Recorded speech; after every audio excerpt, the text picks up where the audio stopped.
ये कहानी आगरा के एक निवासी प्रशांत पाटिल की है, जो घर का एक होनहार लड़का था।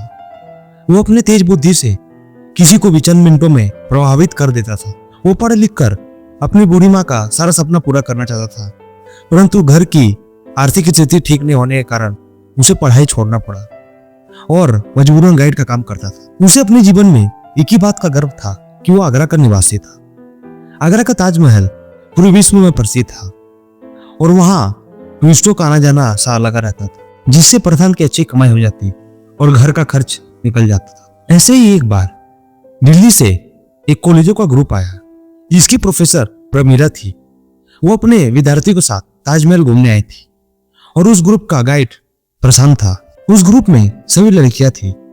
प्रशांत अपना प्रभाव जमाने के लिए ताजमहल के बारे में बताने लगता है। लड़कियों को तो पता नहीं, परंतु प्रशांत की दी गई जानकारी से प्रोफेसर प्रमीला अत्यंत प्रसन्न हुई। प्रोफेसर प्रमीला प्रशांत से इतना प्रभावित हो जाती है कि उससे पूछ लेती है कि तुम कितना कमा लेते हो।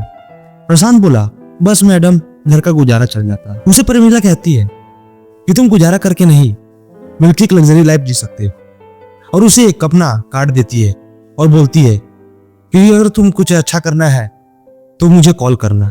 अगले ही दिन प्रशांत कार्ड में दिए गए नंबर पे कॉल करता है और वो कॉल प्रोफेसर प्रमीला उठाती है और उसे दिल्ली में एक जॉब ऑफर करती है। प्रशांत खुशी खुशी वो जॉब ऑफर स्वीकार कर लेता है। प्रशांत अब यह सोचकर खुश हो रहा था कि उसका जीवन अब बदल जाएगा, परंतु जीवन में बदलाव इतना आसान नहीं होता। प्रशांत दिल्ली पहुंचकर प्रमीला के बताए पते को रिक्शे वाले को दिखाकर बोला, भैया आप चलोगे? रिक्शे वाले ने कहा, हाँ चलूंगा, परंतु 100 रुपया लगेगा। प्रशांत बोला, ठीक है आप चलो। कुछ देर बाद रिक्शे वाले ने एक बड़े बंगले के सामने अपना रिक्शा खड़ा किया और प्रशांत उसे 100 रुपया दिया और धन्यवाद कहा। जाते जाते रिक्शे वाले ने कहा, भैया इस घर के मालिक से सावधान रहना, क्योंकि वो बड़ी चालू महिला है। प्रशांत हंसते हुए बोला, अगर चालू है तो क्या हुआ, मैं उसे बंद कर दूंगा। वैसे शुक्रिया यह बताने के लिए। प्रशांत बंगले में प्रवेश करता है और न किसी महल से कम नहीं था। प्रोफेसर प्रमीला प्रशांत की स्वागत करती है और उसे अपने मैनेजर के रूप में नौकरी देती है। प्रशांत मन लगाकर अपना काम करता। प्रमीला का घर में मंत्री, विधायक, मॉडल, अधिकारी का आना आम बात था। वो सबसे अकेले अकेले मिला करती थी। इससे पता चलता है कि वो कुछ गलत काम करती है, जिसके कारण वह सबके सामने बातचीत नहीं कर पाती थी। एक दिन प्रशांत अपना काम कर रहा होता है तो प्रमीला से एक महिला मिलने आती है। वो महिला मुंह में कपड़ा ढकी हुई प्रमीला से कह रही थी कि मेरा चेहरा ठीक करवा दो, मैं आपको कितनी भी रकम देने के लिए तैयार हूं। प्रमीला ने उस महिला से कहा, बस 2 लाख लगेंगे। वो महिला अपने पर्स से एक चेकबुक निकालती है और एक चेक फाड़कर प्रमीला को दे देती। प्रशांत ये सब देखकर हंसने लगा और मन में सोचने लगा कि अशिक्षित लोग ही अंधविश्वासी होते थे, परंतु यहाँ उच्च शिक्षित लोग ही अंधविश्वासी निकले। सप्ताह भर बीतने के बाद एक खूबसूरत लड़की प्रमीला से मिलने आई और उसने कहा, मैडम आपने तो कमाल ही कर दिया। कुछ दिन पहले मैं मुंह छिपाए टेंशन में रहती थी, परंतु आप देखिए अब सब ठीक है और मैं आज शूटिंग में जा रही हूँ। यह सुनकर प्रशांत चौंक गया। प्रशांत ये सोचने लगा कि मैडम के पास कुछ ऐसा चीज है। शाम को प्रशांत प्रमीला से मिलने गया और उससे कहा कि मैडम कल इन्हीं लोगों से आपकी अपॉइंटमेंट है। प्रमीला बोली, नो कोई अपॉइंटमेंट नहीं, सभी कैंसिल कर दो, मुझे कल कुछ जरूरी काम से बाहर जाना है। अगली सुबह प्रमीला अपनी गाड़ी से रवाना होती है और प्रशांत उसके पीछे पीछे उसी इलाज के जगह में पहुंच जाता है। वह पेड़ के पीछे छुपकर दूरबीन की सहायता से सभी चीजें देखने लगता है। उसने देखा प्रमीला के अघोरी को पैसे देकर हाथ जोड़े हुए कुछ कह रही है और अघोरी आशीर्वाद देकर कुछ कहा और उसे एक काला धागा दिया। प्रमीला काला धागा सिर पे लगाने के बाद वहां से चली गई। प्रशांत जाने ही वाला था, परंतु उसे कुछ अजीब दृश्य अघोरी के पास आता दिखा। एक लड़का इसका पूरा शरीर सफेद है और उसके आंखों के चारों ओर काले घेरे हैं और वो किसी खिलौने की तरह चल रहा था। ये सब देखकर प्रशांत की रूह कांप उठी। तभी प्रशांत के कंधे पे किसी ने हाथ रखा। प्रशांत बुरी तरह चिल्ला पड़ा। वो एक बूढ़ी महिला थी। वो बोली, डरो मत बेटा, मैं कोई भूत नहीं हूं। प्रशांत पसीना पोंछते हुए बोला, क्या आप यहाँ क्या कर रही हैं? मुझसे कुछ कोई काम है? वो महिला बोली, नहीं बेटा, मैं तो अपने बेटे को देखने आती हूँ जो इसकी शरीर को उस अघोरी ने काबू रखा था। प्रशांत बोला, आप इस अघोरी के बारे में मुझे सब कुछ बताएंगे? महिला बोली, जरूर बेटा, पर यहाँ नहीं, मेरे घर चलो। प्रशांत और महिला घर के लिए निकल गए।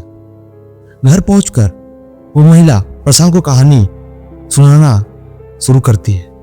कहती है, बेटा, यह वीरानपुरा गांव कभी आबाद हुआ करता था। यह शिव मंदिर के पास मेला लगता था और उसी मेले में यह अघोरी आया था। इस अघोरी ने अपने चमत्कार से गांव वालों को मंत्रमुग्ध कर दिया और यह तंत्र साधना में इतना सिद्ध है कि किसी व्यक्ति का सौभाग्य बदल सकता है और वो बदसूरत व्यक्ति को सुंदर बना सकता है। और ये सब कार्य करने के लिए उसे एक मृत शरीर की आवश्यकता पड़ती है। इस पर तंत्र मंत्र से वह मृत शरीर पर जान फूंक देता है और उससे मनचाहा काम करवाता है। प्रशांत चौंकते हुए बोला, वो तो ज़ॉम्बी सच में होते हैं? वो महिला बोली, हाँ, मेरा बेटा भी ज़ॉम्बी है और मैं उसे उस अघोरी से मुक्त कराने में असमर्थ हूँ। प्रशांत बोला, ये ज़ॉम्बी बहुत खतरनाक और भावशून्य होते हैं। उन्हें यह नहीं पता होता कि उनका कोई अपना है, वो तो सिर्फ हमला करना चाहते हैं। वो महिला बोली, ठीक कहते हो बेटा, इस गांव में ज़ॉम्बी का कहर इतना बढ़ गया है कि कई लोग यह गांव छोड़कर चले गए। मेरे जैसे ही कुछ घर बचे हैं जहां बूढ़े माँ बाप रहते हैं। यह कहकर वो महिला चुप हो गई क्योंकि प्रशांत का फोन बजने लगा। फोन प्रमीला का था। उसने फोन उठाया और प्रमीला कहने लगी कि प्रशांत, मेरा वॉचमैन कह रहा था कि मेरे जाने के बाद ही तुम तुरंत निकल गए। प्रशांत बोला, जी मैडम, मेरे घर से कॉल आ गया था इसलिए मैं घर चला गया था। सॉरी, आपको मैं बताना भूल गया। प्रमीला बोली, कोई बात नहीं, मैं तुम्हारी सफलता के लिए धागा लाई हूं। प्रशांत बोला, शुक्रिया मैडम, और फोन काट दिया। उन दोनों की बातचीत से उस महिला को शक हुआ। वो प्रशांत से पूछती है कि किसका कॉल था? प्रशांत बोला, मेरी बॉस प्रमीला का। महिला पूछी, प्रमीला सिकंद? प्रशांत बोला, जी हाँ, परंतु आप उन्हें कैसे जानते हैं? महिला बोली, वह इस सब की जड़ वही है। प्रशांत बोला, कैसे? वो महिला बोली, प्रमीला विलासगंज की एक साधारण लड़की थी, परंतु वो बहुत खूबसूरत थी। सन 1995 की बात है, जब विलासगंज के एक खदान में कुछ ऐतिहासिक सिक्के निकले, जिसकी जांच में एक टीम आई और टीम में एक सुबोध नामक व्यक्ति था, जिसकी नजर प्रमीला से मिली और उसे प्रमीला पसंद आ गई। फिर कुछ समय बाद उन दोनों का विवाह हो गया। वह दोनों दिल्ली जैसे महानगर में रहने लगे। उसके पति ने उसे पढ़ा लिखा कर अपने ही पैर में कुल्हाड़ी मार ली, क्योंकि प्रमीला ने अपने ही पति पर जादू टोना शुरू कर दिया और खुद ही करता धरता बन बैठी। वो जादू टोना में विश्वास रखती थी और उसी के दम पे आज राज कर रही है। जब वो गर्भवती थी तो जादू टोना के कारण वो ग्रहण में बाहर निकल गई, जिसके कारण उसका बेटा मनमुक्ति पैदा हुआ। यही सब लक्षण के कारण उसके पति ने घर छोड़ दिया और वो अब अकेले रहते हैं। चांद बोला, और उनका बेटा? महिला बोली, वो उसी घर में रहता है, परंतु एक गुप्त कमरे में। उसी की खातिर प्रमीला अघोरी के लिए क्लाइंट लाती और उसे अच्छा खासा रकम दे देती, जिसके बदले में अघोरी उस मनमुक्ति बेटे को ठीक कर देगा। प्रशांत बोला, क्या यह संभव है? महिला बोली, हाँ संभव है, परंतु उन्हें एक बुद्धिमान नौजवान की तलाश है। प्रशांत अब पूरा माजरा समझ गया था। वो बोला, मैडम की तलाश पूरी हो चुकी है। मुझे पहले से शक था कि मैडम मुझ पे इतना मेहरबान क्यों हो रही। प्रशांत ने ठान लिया, प्रमीला और उस अघोरी का शक्ति साम्राज्य को नष्ट करेगा। प्रशांत बोला, ऐसा कोई उपाय नहीं है जिससे हम अघोरी की साधना को भंग कर सके। महिला बोली, बस एक ही उपाय है, अघोरी के जल कलश को नष्ट करना होगा, जो नामुमकिन है क्योंकि अघोरी ने जोम्बी को अपना पहरादार रखा है, इसलिए कलश तक पहुंचना असंभव है। प्रशांत बोला, नहीं माँ, इस संसार में असंभव जैसा कुछ नहीं होता, और वह बूढ़ी महिला के साथ ही रहने लगा। एक रात प्रसाद ने देखा सभी जोम्बी सड़क में शिकार की तलाश में घूम रही है। उसने जोम्बी की गतिविधियों को गौर से देखा। वह भयानक चेहरे वाली कठपुतली थी जिसका कंट्रोल किसी और के हाथ में था। अगले दिन प्रशांत ने जोम्बी जैसा फेस बना लिया और उन्हीं की तरह चलता और उन्हीं की तरह बर्ताव करता। उसे देखकर महिला डर के भागने लगी। तभी प्रशांत ने कहा, अरे मैं जिंदा हूं, मैं अपना रूप बदल लिया हूं।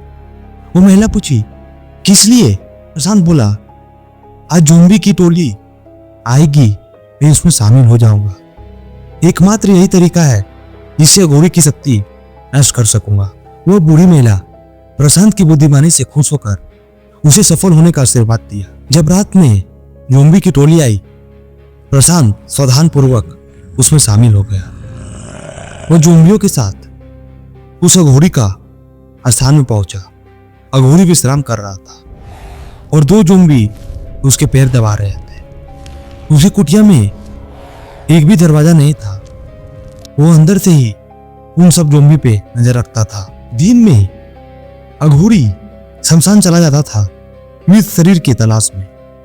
प्रशांत के पास यही एक मौका था कि उसके जल कलश को नष्ट कर सके, पर जोम्बी पर अघोरी का कंट्रोल इस कदर था कि उनके रहते कलश तक पहुंचना असंभव था। उसकी कुटिया के पास 5 जोम्बी रहते थे और बाकी सब खेत में काम करते थे। सही अवसर पाकर प्रशांत ने अपने रिवॉल्वर से उन 5 जोम्बियों में निशाना लगा दिया। वो पहले से मृत शरीर तो थे ही, गोली की छल्ली के कारण वह अघोरी की तांत्रिक क्रिया से मुक्त होकर गिर पड़े। प्रशांत कुटिया में प्रवेश किया और मानव खोपड़ी में रखे मिट्टी के कलश को तोड़ दिया। कलश के तोड़ते ही मानव खोपड़ी में एक विस्फोट हुआ और उसके बाद ही अघोरी की मृत्यु हो गई और सभी जोम्बियों की आत्मा भी मुक्त हो गई।